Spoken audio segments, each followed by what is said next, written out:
इच्छाएं ही मंजिल को तय करने के लिए उत्साहित करती हैं और दूसरी तरफ इच्छाएं ही सब कुछ बर्बाद कर देती हैं। मनुष्य को यह समझना ज़रूरी है कौन सी इच्छा उसे मुकाम पर ले जाएगी और कौन सी गर्त की ओर।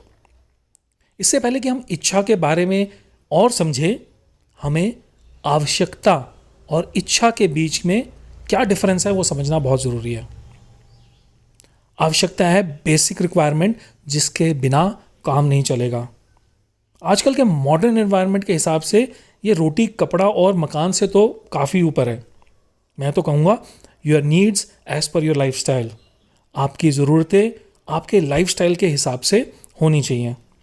अगर आप मिडिल क्लास सोसाइटी को बिलोंग करते हैं तो साइकिल पर तो घूमेंगे नहीं।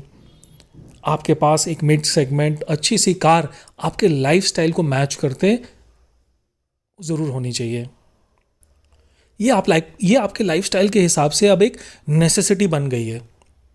और सरल शब्दों में बोलूं तो ज़रूरतें एक प्रोग्रेसिव और हेल्दी लाइफस्टाइल को मेंटेन करने के लिए होनी चाहिए। प्रॉब्लम तब बन जाती है जब आपकी इच्छाएं आवश्यकताएं बन जाती हैं। Your desires become your necessities और योर बेसिक रिक्वायरमेंट्स। मतलब मनुष्य अपनी इच्छाओं को पूरा करने के लिए जिद पकड़ लेता है और उस जिद के चक्कर में वो अपनी परेशानियां भी बढ़ा लेता है।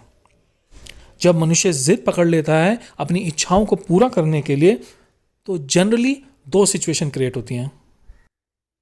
पहली मृग तृष्णा, जिसमें मैं बोलूँगा 70 से 80% लोग उसी में फंसे हुए होते हैं।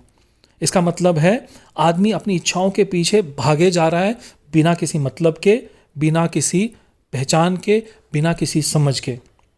वो ये सोचता है कि जब इच्छा पूरी होगी तभी वो चैन से बैठ पाएगा। कुछ पाने के चक्कर में जो उसके पास है वो उसको भी भोग नहीं पाता है, संतुष्ट नहीं रह पाता है और ना ही खुश रह पाता है। इस परेशानी का कारण इतना बढ़ जाता है कि वो खुद अकेला परेशान नहीं होता है पर अपने परिवार, अपने आसपास के लोगों को भी परेशान कर देता है।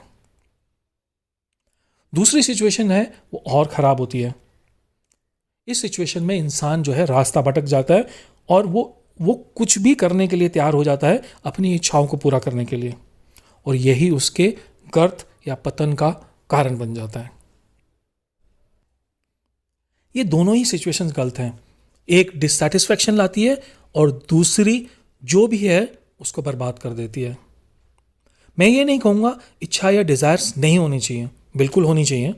अगर नहीं होगी तो ग्रोथ नहीं होगा, डेवलपमेंट नहीं होगी, पर हाँ उन पर लगाम रखना ज़रूरी है। इस सिचुएशन को आप ऐसे इमेजिन कर सकते हैं कि आप एक घोड़े पे बैठे हुए हैं और आपको अपनी मंजिल की तरफ पहुंचना है। अगर लगाम कस कर रखेंगे तो आप हमेशा अपनी डायरेक्शन और स्पीड को अपने हाथ में रख पाएंगे। आप मंजिल पर पहुंच तो ज़रूर जाएंगे और गिरेंगे भी नहीं। तो डिज़ायर्स के ऊपर भी इसी तरह लगाम रखना बहुत ज़रूरी है ताकि आपकी डायरेक्शन मतलब आप भटके नहीं, और स्पीड मतलब आप कभी पतन की तरफ ना चले जाएं और अपनी लाइफ को एक कंट्रोल्ड मैनर में और खुश रहते हुए, संतुष्ट रहते हुए जी पाए। आशा करता हूँ ये वीडियो आपको पसंद आया होगा। मेरा नाम सौरभ लिखा है। कृपया करके इसको वीडियो को ज़रूर लाइक, शेयर और कमेंट करिए। मैं आपके फीडबैक का इंतज़ार करूँगा। बहुत बहुत शुक्रिया।